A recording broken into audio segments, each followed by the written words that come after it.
It began, as all haunting stories do, with whispers no one wanted to acknowledge. A crime committed in the open, a face remembered and yet forgotten, and a trail of blood that led nowhere. Imagine stumbling across an old newspaper clipping, brittle at the edges, its ink fading but its words screaming of terror. A headline buried deep, one your grandfather may have folded away, one your mother never dared mention. The murderer no one could name. That is how history recorded him, a figure who moved like smoke, whose presence was undeniable, yet whose identity dissolved every time the world tried to hold on to it. Hi everyone, welcome to my channel. Hit subscribe and tap the bell icon before this story pulls you in too deep. Because tonight, we descend into a tale that is not just crime, but something darker. Tonight, we step inside the mind of the most unsolved murderer. The story begins in the late autumn of a forgotten town, the year obscured by unreliable archives. Some recall it as the 1930s, others the decades after the war. But in every telling the same chilling figure appears, a man who seemed ordinary, dressed in the fashion of the day, indistinguishable from the laborers, the clerks, the factory men who filled the streets. And yet, whenever death came, his shadow lingered. Witnesses spoke of a face that was clear in the moment, but when pressed later, became impossible to describe. Too sharp, too soft, too many contradictions, as if memory itself recoiled from holding his features. One victim was said to have whispered before death, "He's no man." Another described a figure eating calmly in a diner minutes after the murder, blending into the chatter of clinking silverware. The strangest part, no one ever saw him leave. Police tried to craft sketches, piecing together fragments of memory, but each attempt collapsed under its own contradictions. One ski tape showed a man with a long, narrow jaw, another with a round, boyish face. Some swore he had piercing eyes, others swore they were dull, forgettable. What kind of murderer is both unforgettable and impossible to recall? And so the legend began, of a killer who didn't just hide from the law, he hid from memory itself. If the killer was just a man, then he left behind no ordinary trail. Unlike most criminals whose lives unravel after violence, this figure seemed to grow stronger in absence. Each killing left no footprints, no cigarette stubs, no fingerprints smeared across glass. Only the echo of terror, like an aftertaste the town could not wash away. Reports grew stranger with every retelling. In one case, a witness swore the murderer walked calmly past him seconds after the crime, brushing against his coat. But when the man turned to follow, the street was empty, as though the figure had melted into the fog. Another swore she saw him inside a church, head bowed, pretending to pray. When she blinked, the pew was empty. Some believed it was the failure of investigation. Perhaps the police of the time were incompetent, too distracted by corruption or war. Yet the deeper you look into the records, the more disturbing it becomes. Testimonies contradicted each other in uncanny ways, almost as if the killer lived inside the fault lines of memory. Men described him as tall, women described him as short. He was pale, but also dark-skinned. He had hair, and yet was bald. One officer later wrote in a private journal, never released to the public until decades later, "We were not chasing a man, we were chasing an absence. every time we reached for him, there was nothing to hold. That journal, smuggled out of the evidence archive by a retired detective's grandson, is one of the only surviving documents that hints at how the investigators themselves began to fracture under the weight of this case. And then came the theory, whispered, never printed, that the killer had no identity at all, that he was not hiding in plain sight, but rather plain sight itself was hiding him, a distortion, a gap in the story of history. For the townspeople, this was the beginning of silence. Parents warned at their children not to walk alone after sundown. Strangers were watched with suspicion. But beneath it all was the most unnerving truth. The killer could be anywhere, anyone, and yet never be seen again. The murders themselves were never ordinary. Each one seemed designed not just to kill, but to haunt. Victims were chosen with no clear pattern. A factory worker, a young school teacher, an aging widow, a traveling salesman. No link, no shared enemy, no clear motive. Yet what tied them together was the way they were left. Not hidden, not buried, but displayed.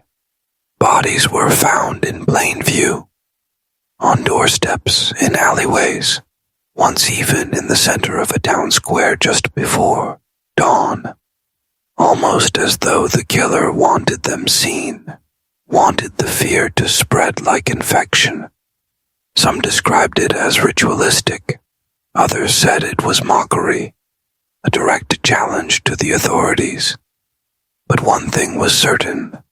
These crimes were staged for the living, not the dead. What disturbed investigators most was not just the brutality, but the silence. Neighbors swore they heard nothing. No footsteps, no struggle. Doors remained locked. Dogs never barked. It was as if death arrived without sound, without warning. Imagine stepping outside at sunrise, only to find a body resting on your front step. A body that wasn't there hours earlier, and yet no one had seen who placed it there. This silence was so pervasive, so unnatural that whispers of something unearthly began to grow. One priest described it in his notes as a shadow that moves where God does not look. The church urged people not to indulge in such superstition, but even the strongest faith could not silence the dread. Some locals believed the murderer did not work alone, that he had help, that an entire circle of conspirators existed, bound by secrecy and protected by influence. But others swore there was only one man, and he did not operate by the rules of ordinary life. He was not breaking into homes or dragging victims into alleys.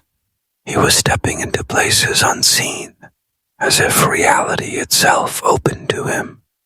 And with each death, the question grew louder. Was this the work of a human mind, calculating and cruel? Or had the town stumbled into something much older, much darker, the kind of thing history records only as myth? As the killings spread, fear hardened into obsession. The town became a cage where everyone watched everyone else.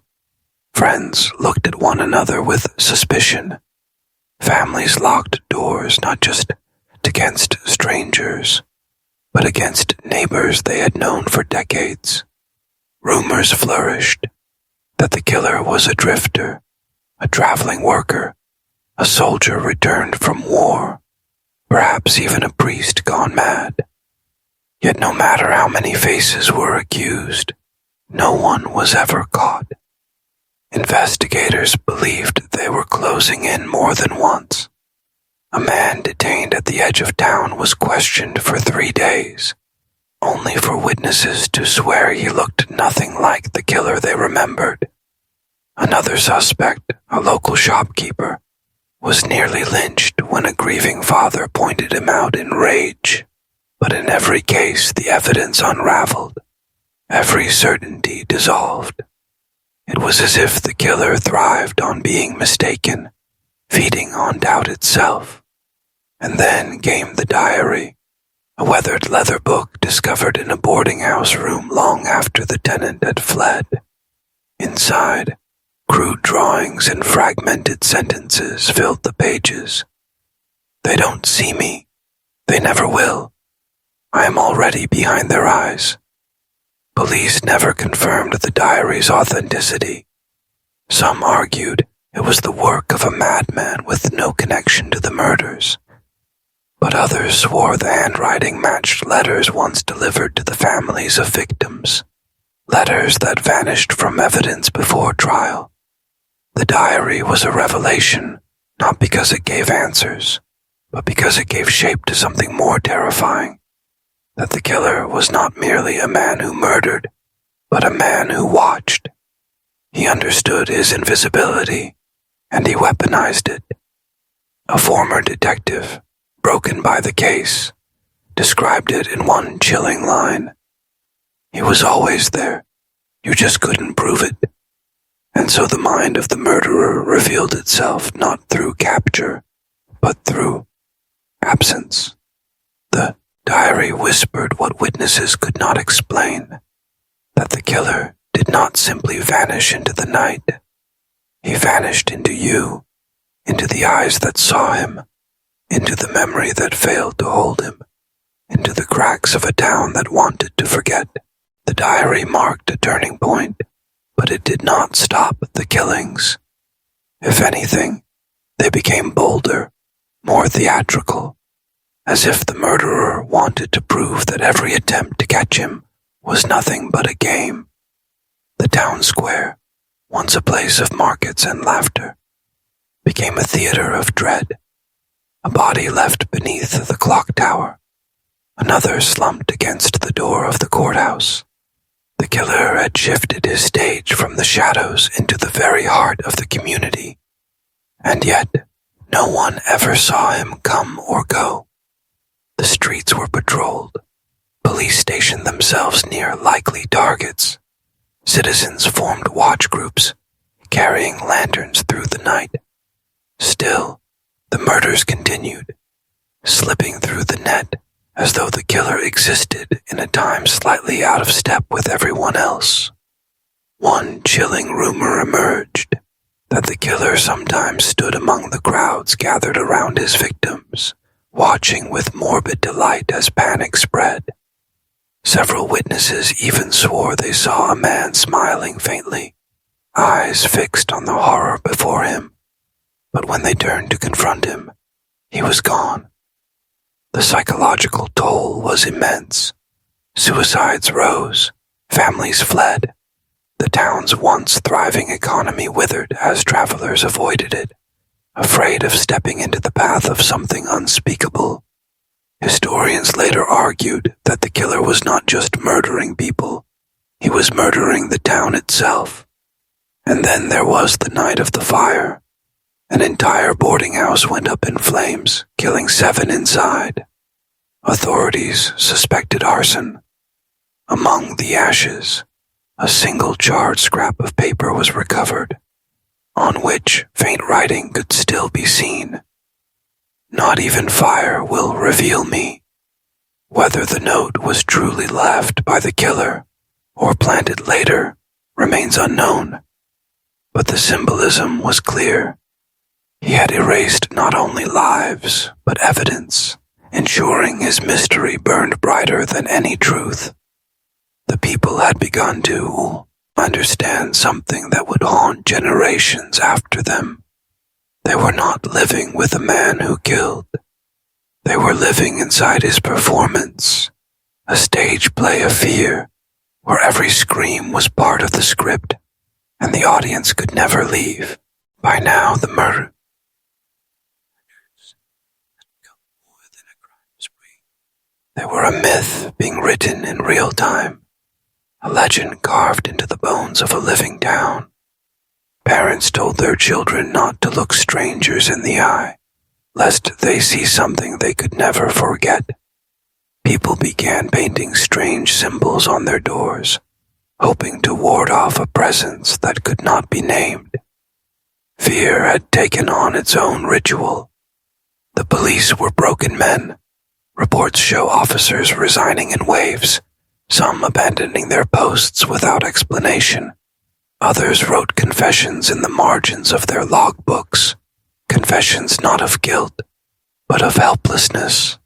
One entry read, "He walks among us. We search shadows, but he is already behind our eyes."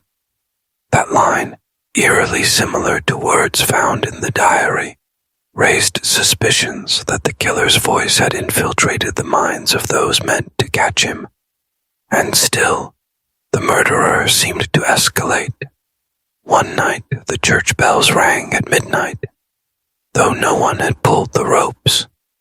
When townsfolk gathered at the square, they found no sermon, no prayer, only silence. And at the steps of the church lay another body, arranged as if in prayer. The message was unmistakable. No place was sacred, no faith strong enough to shield them. Psychologists who studied the case decades later described this as a form of psychological warfare. The killer did not simply seek to end lives. He sought to control thought. He understood terror not as a side effect, but as the true goal. Each murder was a message, each display an inscription carved into the community's mind. He wasn't just erasing individuals. He was erasing safety itself. The most unsettling discovery, however, came years after the murders had ended. A box, hidden in the basement of an abandoned home, contained a collection of newspaper clippings. Every article, every headline, every obituary about the killings had been preserved. Some bore markings, underlined phrases like "unseen" and "vanished without a trace." Whoever kept this archive had been studying the fear he created, savoring it long after the crimes had passed. And that box suggested something more dreadful. The killer was not just acting in the moment. He was building a legacy. Time eventually dulled the screams. The killings ceased as suddenly as they had begun. No arrest, no confession, no body dragged into court to face judgment. The silence that followed was not relief, but something worse, uncertainty. People moved on, but their lives remained framed by the invisible outline of the murderer who had once walked among them. The town tried to bury the memory. Records disappeared. Families refused to speak of those years. Children grew up hearing whispers of the murders, but never details. It became a story only spoken about in hushed tones, as though to give it voice might summon him again. Yet the truth clung like smoke, finding its way into every attic, every cellar, every corner where history is harder to erase. What makes the mystery so haunting is not simply that the killer was never found. It is that he seemed to understand something deeper about the human mind. We fear what cannot be contained. By never being captured, he became larger than any man could ever be. A ghost, a myth, a stain on memory that no authority could scrub away. Even today, researchers argue over who he was. A vagrant with cunning, a respected citizen hiding behind a mask of normalcy, or something else entirely. A presence that slipped through human understanding, a shadow too vast to be bound by a single name. The unanswered question is itself part of the crime, as if the killer planned for mystery to be his ultimate weapon. Generations later, when townsfolk pass the old church or the ruins of the burned boarding house, they still lower their voices. Some avoid the sights altogether. To them, It isn't history, it is inheritance, a burden they never asked for but cannot escape. Because to live in that town is to know that safety is fragile, that evil once sat in the square, rang the bells, and walked beside them unseen. And perhaps the most unsettling truth of all is this: the killer did not vanish into thin air. He vanished into memory, and memory does not die.